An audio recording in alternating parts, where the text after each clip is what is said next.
Hello everybody.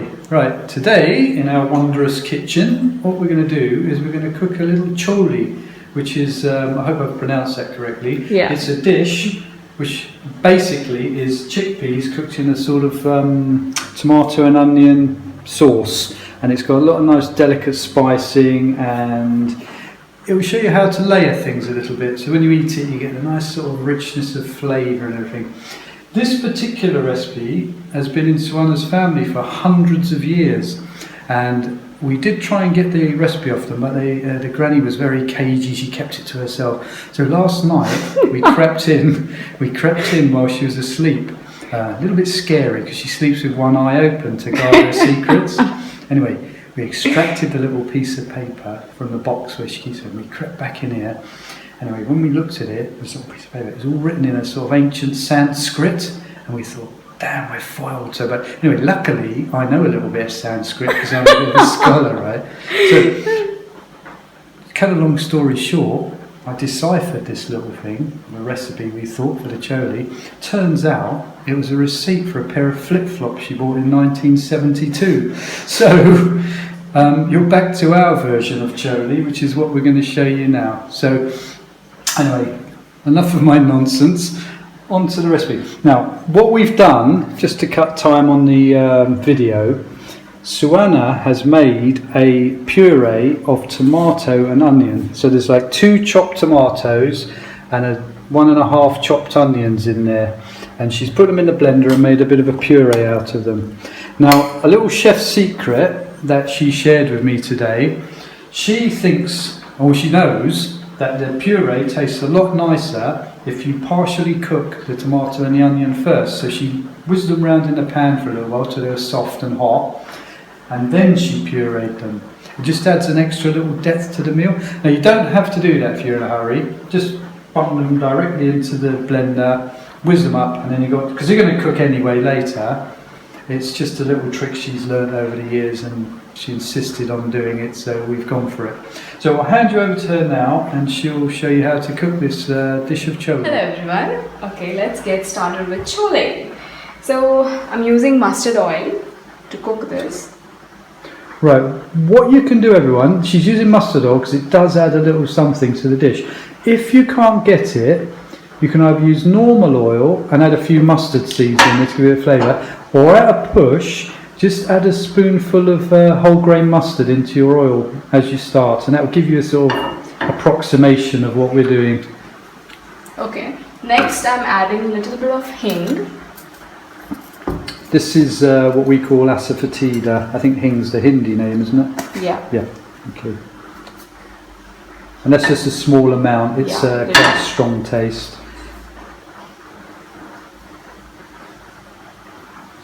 It's burning a little bit. Okay, so Yeah. See.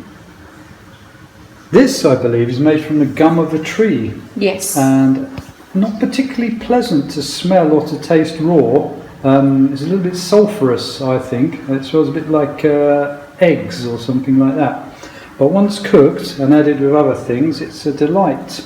Okay. Next I'm adding this bay leaf, Indian bay leaf, and then some star anise. Could I just interrupt a moment, Suana? Yeah. Is there anything they could use instead of Indian bay leaf? Yeah, you get I think some other foreign bay leaves also. Okay, so you could, at a push, use a couple of English bay leaves, but if you look at the size, you probably want a few, just to give a similar taste. Actually, they mistake Indian bay leaf and the other bay leaves. They are the same, they say, but they are not. No, they're not. Yeah. No. Okay, I'm adding the rest of the things. That's coriander seeds. This is jeera, cumin seeds. Some cloves. There's like 3 or 4 cloves there. Yeah.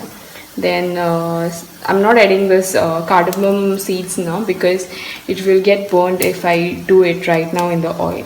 So I'm adding some chilies. How many Just chilies? 1 or 2, as per your how much capable you are to eat spicy. See, I'm being brave under fire here because these seeds are flying out all sorts of angles as they pop, as they What you're doing with those is you're really sort of infusing the oil that we're going to cook in later. So I'm adding some curry patta, curry leaves, and these are fresh out of our garden. Yes. I know you can get them in the UK. I'm not sure what to suggest in their place. I believe there is something you can use in their place, but you may have to look that up for yourselves because I've actually forgotten. Actually, this is just for digestion. It's good for digestion. That's why.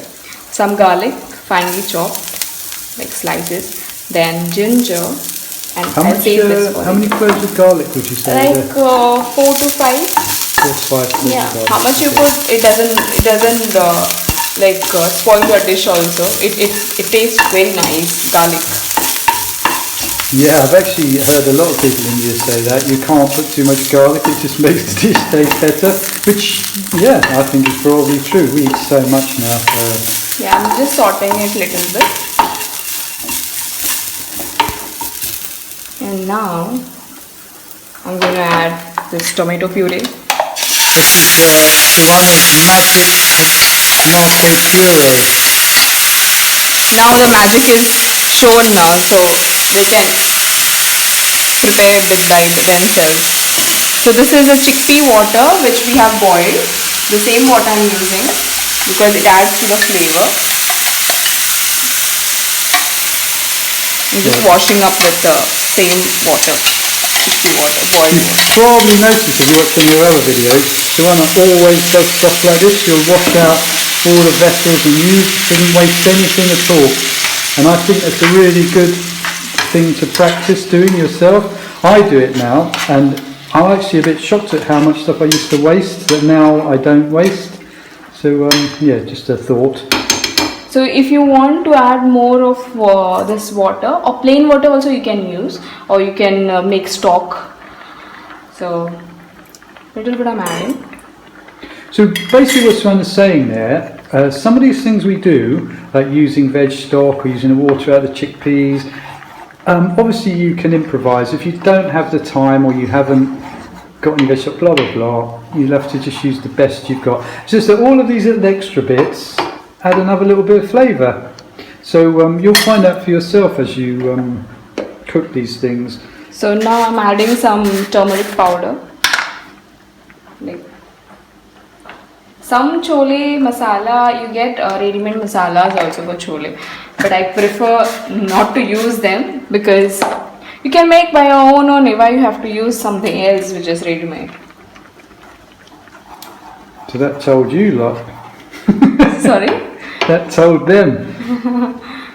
It's actually been sort of really good. I think we cook, what, 95% is whole foods we use now. So basically what I mean is the only ingredient in the ingredient is the thing itself. Yeah. So yeah, well, that's good. I'm pleased about that. Now I'm adding garam masala, like half a teaspoon, because it's strong, and some cinnamon powder. We have used the leaf, but we'll use this stick powder a little bit. So these powders we're using are all kind of freshly ground ones, but again you can buy all of this stuff should you need to. You may just need to vary the amounts because depending on how fresh they are and stuff. It's actually a good idea to like a lot of people would tend to buy spices and then they don't use them from one year to the next, and they just sit in these little jars by the cooker, and then when they do use them there's not actually any flavour in them, so they're just using a powder. So it's good to kind of keep changing them and freshening them up from time to time. Okay, now I'll add the remaining two stuff, that is cardamom seeds, green one, okay, not the black one. You can add black one also, it's your choice, whatever available is there in your area. And some soft seeds, fennel seeds. I'm sure Suanna is actually secretly trying to thwart my photography, because wherever I move with this camera to take a shot of the pan, she seems to move around more. We're both struggling with not coughing at the moment, actually, as well, because we have put all the masalas and all everything in there. Yeah, what tends to happen is as you heat them, I think it's mostly the chili that gets in the air, and it just sort of slightly irritates your throat and you want to cough. We're not so bad as we used to be, and you do get used to it a little bit. I actually heard that in London, a couple of years back, the anti-terrorist squad were called to a street because a restaurant had been heating up a lot of chilies in the basement, and passers-by had started coughing and choking and so forth, and they thought there'd been an incident. So there you go, a little bit of interesting background. That is true. That's true. It is actually true, yeah. So, as per your taste, you can put some salt. We're using rock salt. Okay, so Suanna's just put some salt in this pan. We actually had to cut the video for a second because I got this irritating dialogue box came up and said I was out of storage on the phone. And this phone's old, you know, it's like made in 1982 or something, so hence the slight lack of quality of film. Can't do much about that at the moment, as I said on my last video. We're just making do with the best we've got, but we're still going to bring you lovely recipes, so I'm going to get back to it now. So Suanna will take over now. Okay, so there's very much little water is remaining, so I'll add it to it. It won't become runny because the chickpeas will soak up all the flavor, whatever the water is there in the pan, and you can make it like 3 hours before or 2 hours before actual when you are eating time is, because I have noticed that how much you keep, after you make the dish, how much time you keep, the taste enhances the taste more and more because it is absorbed in everything, every flavor is mixed up in wholly. Yeah, that's a tip from me. There is a tip from her, and it's actually very true. Yes. I tend to try and cook things a few hours before I eat them, spiced food that is, and just leave it sitting. And it just, when you come back to it, it's just so much nicer. And even the next day, not everything, but most things are nicer the next day as well. Yeah, and Steve does one thing, that's dal. The dal is so good of his. I think we're going to make the video once more, and we'll show you the proper things how Steve cooks the dal. It's brilliant ways that he cooks and it's so tasty. And plus he does he cooks a pot for one day and we eat it the next day. It tastes so good, tastes better than the first day actually. Well, you know, that's just No, how it's true. It is true actually. Yeah. It's a great recipe actually. I am going to do it again. I did it a long time ago. It's actually we've got it on YouTube now. Yeah. It's a very crude old video that we just made on somebody's phone in Rajasthan because they wanted to know how to make it. So we're going to try and do a slightly better version of the same video, and I shall be posting that soon. Yeah. Okay, so this is boiling nicely. I think you can smell it, Steve. I think they can smell it as well. It's that good. I think the smell is drifting out the window, and I'm a little bit concerned that Suanna's grandmother is going to get wise to the fact that we're cooking the family treasure here. So anyway. Okay, so these chickpeas were soaked for 24 hours or overnight, you can say, and boiled it the next day in the morning. And the water we used, I told you earlier. So I'm using this chickpeas now. So again, you can use tin chickpeas that are already soaked, and you could just use the liquid out of the tin that they come in. Actually, another thing you can use that for, which I've been experimenting a little bit of late, it can be a substitute for eggs when you're baking. I can't remember what you call it now. Is it aquafeber or something? Yeah, they call it? Something like that. Something like that. Anyway, I always get the words wrong, but you'll get the gist of what I'm saying. But you can actually use it instead of eggs. So I'm sort of experimenting with cakes and sweet things at the moment. So I might burden you with one of my videos soon, or one of our videos soon, should I say. Excuse me, Suanna. I think you have to tell the bad news to our viewers. Oh yes, there's some bad news. Yeah, it's really heartbreaking. Suanna will be leaving us soon. Her family are upping roots here and moving back to Karnataka soon. And she's got to go with them for a while before she goes back to college.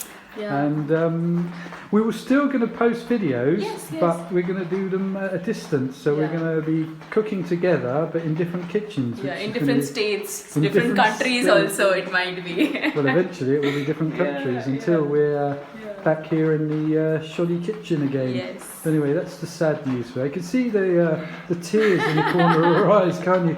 I hope she doesn't well up and cry into the Chole. But anyway, No. I think we're pretty much done, aren't we, Suana? Yes, we are done, almost we are done.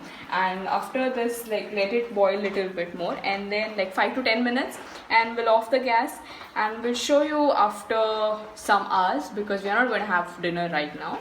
We'll have it at night. So Okay. that time we'll dress it nicely, and we'll show it to you. Okay. Yes, see ya. See ya. Right, hello. Right, we're about to eat our Chole.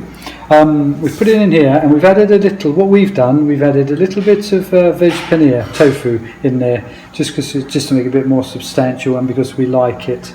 Also, we put a little bit of coriander on the top. Yeah, so that's it. Hope you enjoy.